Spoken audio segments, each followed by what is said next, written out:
Second Corinthians chapter 12, verse 10. Paul is writing to the church in Corinth, and Paul says, "That is why, for Christ's sake, I delight in weaknesses, in insults, in hardships, in persecutions, in difficulties.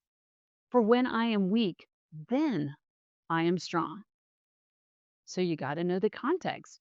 Why is he saying something like this? Looking at the chapter beforehand, he starts talking about all the different things he suffered through. He was in prison, he was flogged, he was beaten. He had 40 lashes against him. He had 3 shipwrecks he was in, and he had people chasing him all over during his ministry. Paul knew suffering. He knew hardship. It also says that he had a thorn in his side that he asked God to take away 3 times, but God didn't.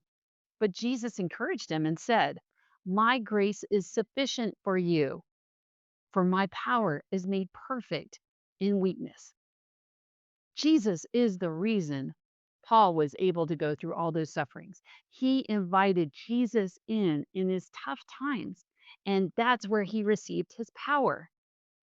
So, are you going through your own kind of tough time or battle right now? Invite Jesus in.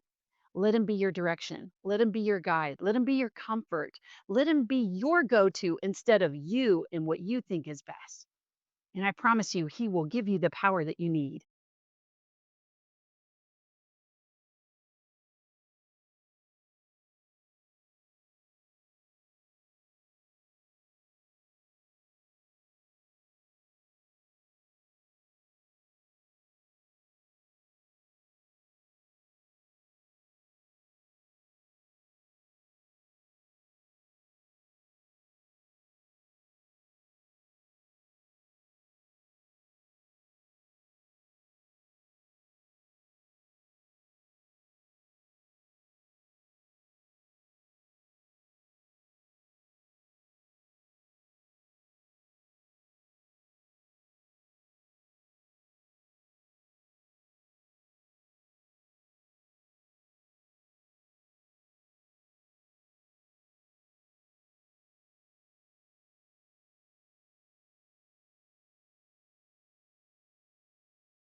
In the final section of the letter, Paul focuses on the main source of his conflict with the Corinthians, that group of impressive leaders that he sarcastically calls super apostles.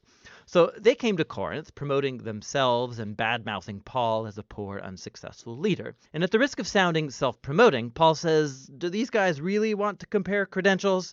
He can totally take them on. Are they Jewish Bible experts? Well, so is Paul. He was a Pharisee, for goodness sakes. He has the whole Bible memorized. Do they want to brag about their superior knowledge of Jesus? Paul has actually seen and hung out with the risen Jesus. He's actually had visions of Jesus' heavenly throne room. But more importantly, Paul has given his entire life to the mission of Jesus. He sacrificed comfort and stability, and he never asked the Corinthians for money. Unlike the super apostles who charged a lot, Paul earned his own living. But, Paul says, he refuses to brag about these accomplishments because these aren't the things that really matter as a Christian. Instead, what he'll brag about is how flawed and how weak he is, because it's in those inadequacies that he discovers the love and mercy of Jesus. Or as Jesus once told Paul, "My grace is sufficient for you.